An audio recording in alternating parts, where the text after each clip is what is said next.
Column के मजीद इकसाम के बारे में बात करते हैं। सबसे पहले आपका सिफरी कॉलम, सबसे पहले तारीफ है ऐसा कॉलम जिसका हर रकम सिफर हो, ऐसा कॉलम जिसका हर रकम सिफर हो, सिफरी कॉलम कहलाते हैं। मिसाल के तौर पर ए आपका बराबर है, इसके दोनों अरकान देख ले सिफर के बराबर है तो आपका सिफरी कॉलम कहलाएगा। बी को अगर देखें इसमें एक ही रुकन है जो कि सिफर है इसलिए आपका सिफरी कॉलम कहलाएगा। सी को अगर देखें इसमें चार अरकान है चारों सिफर के बराबर है, लिहाजा ये भी आपका सिफरी कॉलम कहलाएगा। इसके बाद नेक्स्ट आपका है ट्रांसपोज कॉलम। ट्रांसपोज कॉलम किसी दिए गए कॉलम में कतारों को कॉलमों में या कॉलमों को कतारों में बदल देने से उस कॉलम का ट्रांसपोज हासिल होता है।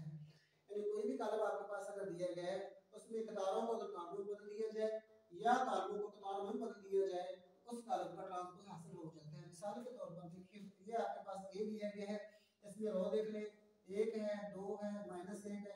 दूसरी रो को देखिए दो है, एक है, तीन है। तीसरी रो को देखिए तीन है, सिफर है और माइनस के दो है। तो आपकी कतारें ये वाली आपकी कतार है। इसको अगर देखा जाए तो इसमें आपकी कतार देख आपके पास एक दो तीन है, तो ये इसका पहले क्या था कॉलम था, अब इसको आपने कतार में बदल दिया है। ये देखिए पहले कॉलम को दोबारा देखिए जिसमें अरकान आपके एक दो तीन है, ये आपकी एक कॉलम था, इस कॉलम को आपने कतार में बदल दिया। अब दूसरे कॉलम को चेक करके आपने क्या 2 1 0 और इसका देखें ये आपकी कतार नंबर 2 थी और इसमें आपके कॉलम नंबर 2 में चला गया, ये 2 1 3 में। और इसका अगर देखें तो ये आपका कॉलम नंबर 3 था, कॉलम को आपने इस कतार में बदल दिया। इसका पहले नंबर माइनस है, इसका माइनस है, ये भी 3 और ये भी 3 और ये माइनस के 2, ये आपके आ गए माइनस के 2। दोबारा इसको देखिए अगर किसी कॉलम दिए गए कॉलम में कतारों को कॉलम में बदल दे या कॉलम को कतारों में बदल दिया जाए तो उस कॉलम का क्या हासिल हो जाता है ट्रांसपोज हासिल हो जाता है। यानी कतारों को कॉलम में बदलना है या कॉलमों को कतारों में बदलना है। मिसाल के तौर पर एक अरकान दिए गए तो उसमें पहले आप देखिए कतार ये कॉलम सॉरी देखिए तो आपकी 1 2 3 ये अरकान है, इसको आपने कॉलम में तब्दील कर रो में तब्दील कर दिया। पहले कॉलम को आपने पहले रो में तब्दील कर दिया, अब दूसरे कॉलम को आपने दूसरी रो में तब्दील कर दिया, तीसरे कॉलम को आपने तीसरी रो में तब्दील किया। तो उस कॉलम का ट्रांसपोज हासिल होता है। उसके ऊपर छोटा सा हम टी लिखते हैं, हल करने का तरीका जो है एक्सरसाइज होती है आपके उसमें लिखेंगे। इसके बाद आपका आता है मनफी कॉलम।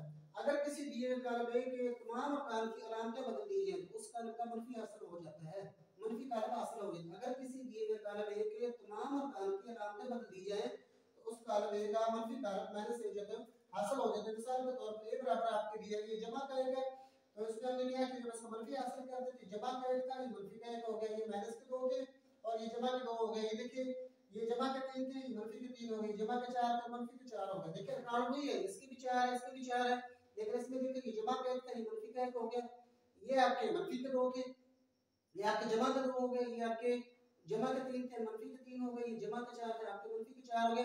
अब फर्क क्या आ गया कि इसकी सिर्फ अलामतें बदल गई, इसमें माइनस के 2 थे, आपके जमा के 2 हो गए। तो कोई भी आपके पास कॉलम दिया गया तो उसके अरकान की अलामतें बदल गई, जमा वालों को मनफी कर दें, मनफी वालों को जमा कर दें तो उस कॉलम का मनफी कॉलम हासिल हो जाता है। इसके बाद है जी आगे देखिए सिमेट्रिक कॉलम। एक ऐसा मरबी कॉलम ए सिमेट्रिक कॉलम कहलाता है अगर उस कॉलम का ट्रांसपोज उसी कॉलम ए के मुसावी हो। मतलब क्या है कि आपके पास एक कॉलम दिया गया है, उस कॉलम का आप ट्रांसपोज लेते हैं और ट्रांसपोज लेने से कॉलम के अरकान वही दोबारा आ जाते हैं, तो वो कॉलम क्या कहलाएगा उस कॉलम का सिमेट्रिक कॉलम कहलाएगा।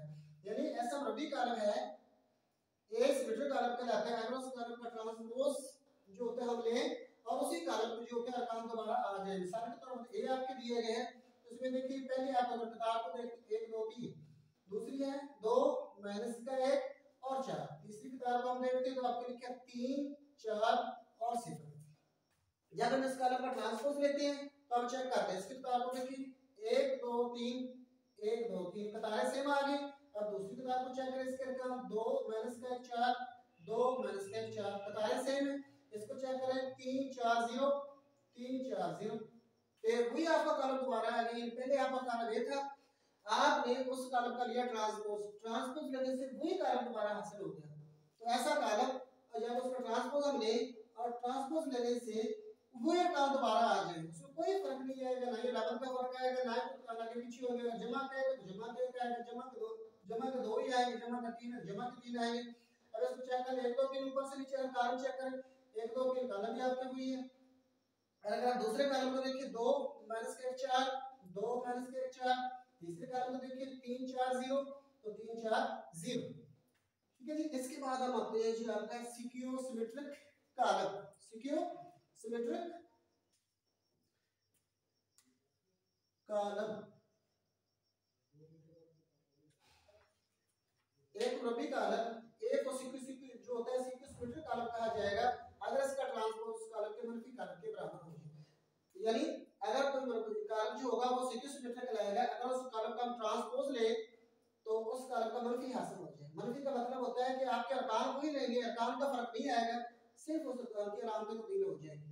अलामत ये मैंने सही लिखा है तो इसका मतलब क्या है कि आपके पास अगर कॉलम ए है तो ये इसका ट्रांसपोज जो होगा इसमें सिर्फ अलामतें का फर्क आ जाएगा। आप देखते हैं ये आपके कॉलम 3 से पहले किताब को देखिए 0 है, 2 है, 3 है। अब इसको इसका ट्रांसपोज लेने के चेक करें, 0 है, 0 जमा हो या मनफी से कोई फर्क नहीं पड़ता। ये जमा के 2 थे, इसमें हमारे पास मनफी के 2 आ गए। इसमें देखिए ये जमा के 3 थे, हमारे पास मनफी के 3 आ गए। इसमें चेक करें मनफी के 2 थे, इसमें जमा के 2 आ गए। ये 0 है, इसका भी 0 है। ये जमा का 1 था और इसका हमारे पास क्या आना चाहिए था, मनफी का 1। इस तरह देखिए ये माइनस का 3 था, इसके ये जमा का 3 है, ये मनफी का 1 है, ये आपके पास जमा का 1 है, ये आपके पास 0 है और ये भी आपके साथ पास जो है वो 0। दोनों का अगर हम चेक करें तो आपके अरकान वही है, किसी ने कोई ऊपर से नीचे चेक कर ले 0 2 3 0, इसका फर्क क्या आ गया, माइनस का। यानी और इसलिए ये जो होती है सिक्योसिमेट्रिक कॉलम की तरीफ ये है कि अगर आपके पास एक वर्बी कॉलम मौजूद है उसका अगर हम ट्रांसपोज ले तो ट्रांसपोज लेने से उस कॉलम का क्या असर हो जाता है, मनफी कॉलम असर हो जाती है। सिर्फ अलामतें बदल जाएंगे, आपके कॉलम के अरकान जो होंगे वो वही रहेंगे, सिर्फ उसकी अलामतें जो होगी वो जमा वाला मनफी हो जाएगा और मनफी वाला जो होगा वो जमा हो जाएगा। इन दोनों को अगर दोबारा देखिए तो आपके सामने लिखा होगा। अस्सलाम वालेकुम।